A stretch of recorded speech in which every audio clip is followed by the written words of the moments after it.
America అనేది అన్ని దేశాల కలయిక.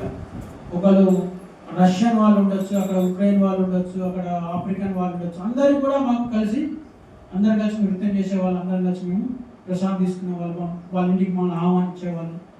అది ఎంతో ఒక అద్భుతమైనటువంటి అనమాట. ఇంకొక ఇల్లు అద్భుతంగా ఉంటుంది. వాళ్ళ ఇంట్లో అతను ఉక్రెయిన్ అని చెప్పి వచ్చాడు. వాళ్ళ ఇంట్లో ఆయన పేరు హనుమాన్ ప్రభు. వాళ్ళ ఇంట్లో వాళ్ళ నలుగురు పిల్లలు, ఇద్దరు కొడుకులు ఒక కొడుకు డివోటీ, ఈ తండ్రి డివోటీ. కానీ మిగతా పిల్లలు ఒక ఆమె క్రిస్టియన్, ఒక ఆమె Muslim. But they are together. ప్రసాద్ తీసుకుంటారు వాళ్ళు క్రిస్టియన్స్ అయినా ముస్లింస్లో వాళ్ళు ప్రసాద్ తీసుకుంటారు. సో అట్లా ఆయన మా కోసం ప్రత్యేకించి ఆయన డ్యూటీకి లీవ్ పెట్టేసి మనం చూడడానికి లేదా మనతో కలవడానికి వచ్చారు. That give more importance.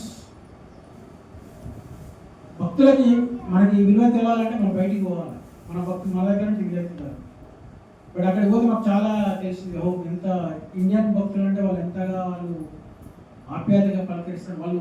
వాళ్ళ డ్రీమ్ ఏంటంటే ఎప్పుడైనా వచ్చి భారతదేశం వచ్చి మాయాపూర్ బృందాన్ని దర్శించుకోవాలి. వాళ్ళ లైఫ్ ఏమని. సో మొట్టమొదటిసారి ప్రభుపాదు చాలా మంది అంటే ఒక సుమారు 200 మందిని మాయాపూర్ తీసుకొస్తాడు ప్రభుపాదు.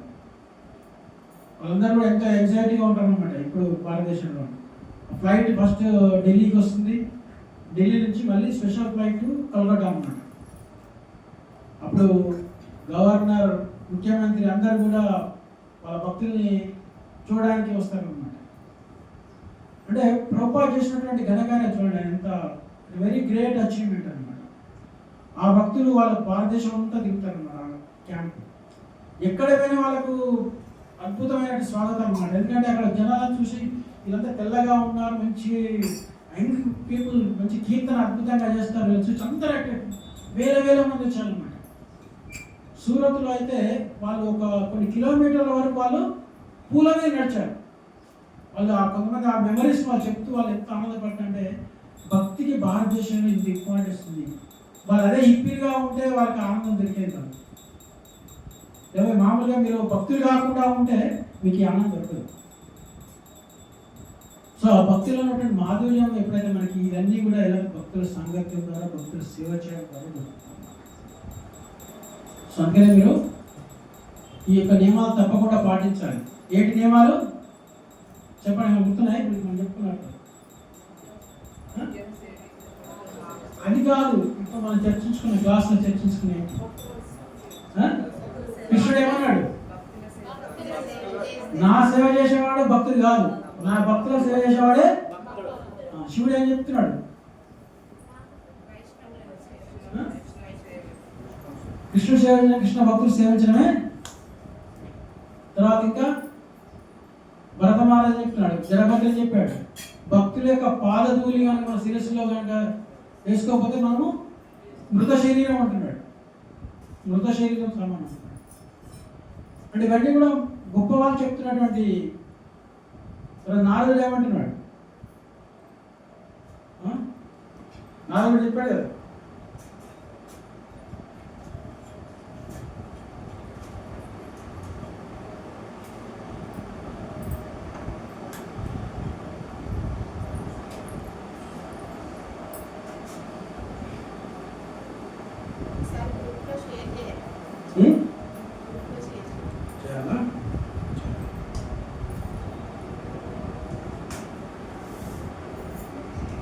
ఆచరించాలి. అర్థమైందా? మీరు ఎవరైనా కొత్త భక్తులు వచ్చారనుకోండి, వెంటనే మన ఇంటికి ఆహ్వానించాలన్నమాట. అది మన ఇంటికి రావాల్సిన పని లేదు. మన ఇంటికి ఎవరు రారు, వేరే ఎక్కడో వస్తారు. వాళ్ళు కలిసిన మనం వాళ్ళకి కాపాడు కూర్చొని బతిలాడాలి, మా ఇంటికి రమ్మని. కమ్మలో కూడా భక్తులు ఉండే, ఒక భక్తులు ఉన్నాడు, ఆయన పేరు గుర్తు రావట్లేదు, ఇద్దరు ఉంటాయి. నేను పాదయాత్ర వచ్చినప్పుడు వాళ్ళకి తప్పకుండా తీసుకెళ్ళి అయిపోయిన తర్వాత కూడా ఎప్పుడు కమ్మ వచ్చినా మా ఇంటికి రమ్మని చెప్పి వాళ్ళ అపాయింట్మెంట్ తీసుకొని నా కోసం రైల్వే స్టేషన్ భాష కార్ తీసుకొని వచ్చేసి అది తీసుకుని ఇంట్లో భోజనం పెట్టాలని వదిలిపెట్టేవాళ్ళు కాదు. ఇక్కడ సెంటర్ పెట్టినాక వాళ్ళు మాని అయిపోయినారు. అంటే అందరికీ దొరుకుతున్నాయి కానీ మనకేం స్పెషల్ లేదనుకున్నారు, నాకు తెలియదు. టచ్లో ఉన్నారు. అంటే ఈ యొక్క భక్తుల విలువ కొంతమంది తెలుస్తుంది, అందరికి తెలియదు. సో నారదుడు ఏమంటున్నాడు?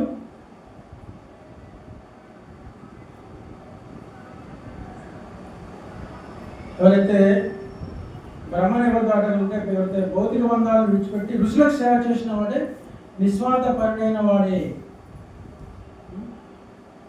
సో ఎవరైతే ఋషులకు భక్తులకు సేవ చేసిన వాడే ఈ భౌతిక బంధాల నుంచి దాటగలిగారు చెప్తున్నారు. ఆ విధంగా చేయడం ద్వారా ఏమవుతుంది? పితృదేవతలు ఆనందపడతారు, దేవతలు నృత్యం చేస్తారు, తర్వాత ప్రపంచము రక్షించబడుతుంది.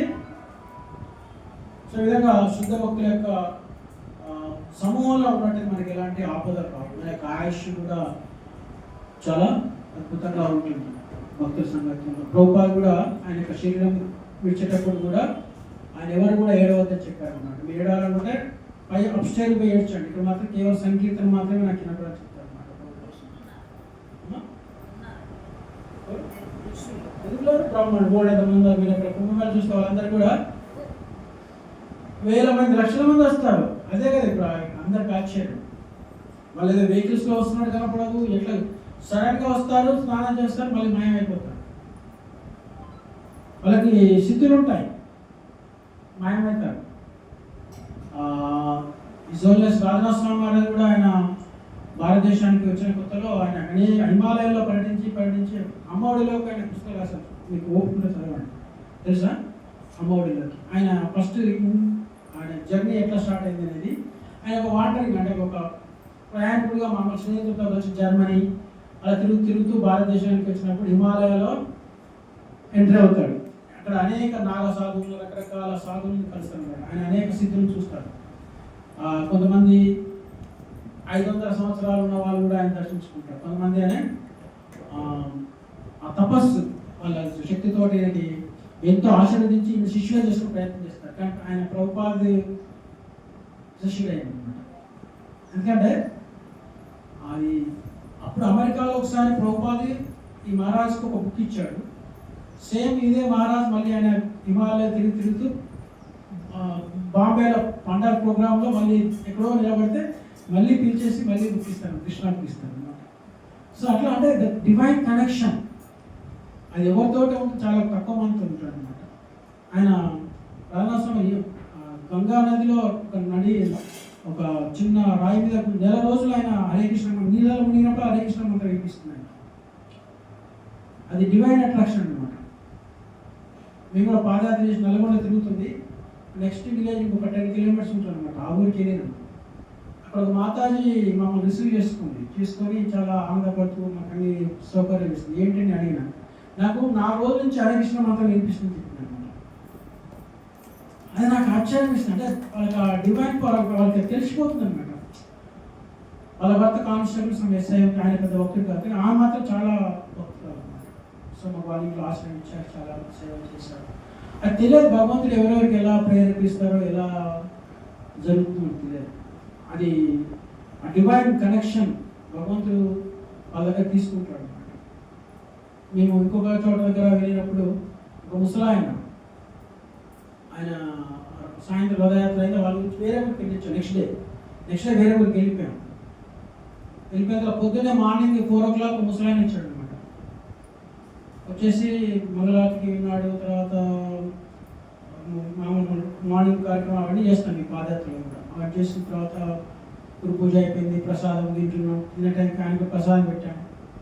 అంతసేపు మామూలు ఊరు అతను ఎవరు అనుకున్నాం. తర్వాత చాలాసేపు ఉండగా ఏంటి విషయం అడిగితే, మీరు రాత్రి మా ఊరికి వచ్చారు, 2 రోజుల క్రితం మా ఊరికి వచ్చారు, హరే కృష్ణ నాకు ఎప్పుడు అది మరలేకపోతుంది, నాకు ఎప్పుడు అదే తిరుగుతాము మైండ్లో, మళ్ళీ సార్ చూసేసి వద్దామని మీ దగ్గరికి వచ్చాను అంటే ఓకే వచ్చి. ఇంకేంటంటే నాకు నా 4 కొడుకులు ఉన్నారు, అందరూ నాకు ఎవరు లేరు, అందరూ వదిలిపెట్టి వాళ్ళ ఉద్యోగాలు పోయినారు. సో అందరు నాకు వాళ్ళు నా ఆస్తిని పంచుకోవడం చూసినప్పుడు నా యొక్క కష్ట సుఖాలు ఎవరు చూడట్లేదు, నన్ను ఎవరు దాన్ని తిన్నా పలకరించే వాళ్ళు. కానీ నాకు ఎందుకు మీ దగ్గరకు వచ్చినాక నాకు ఆ సంతృప్తి వచ్చింది అన్నమాట.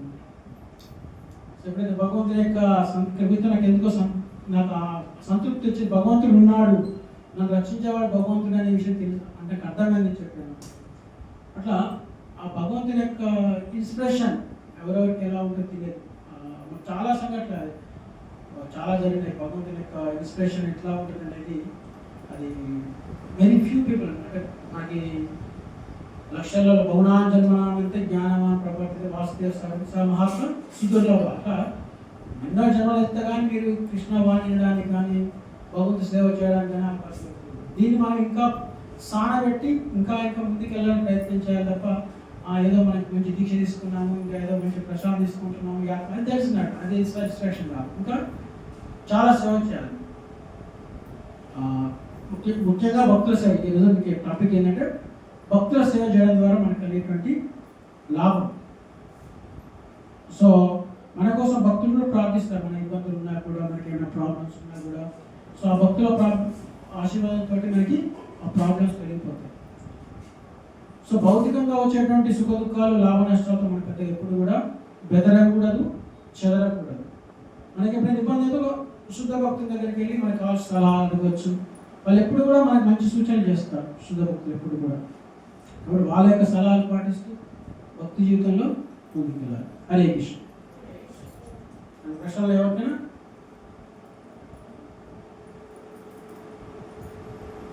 హరే కృష్ణ. ప్రశ్నలు ఎవరికైనా?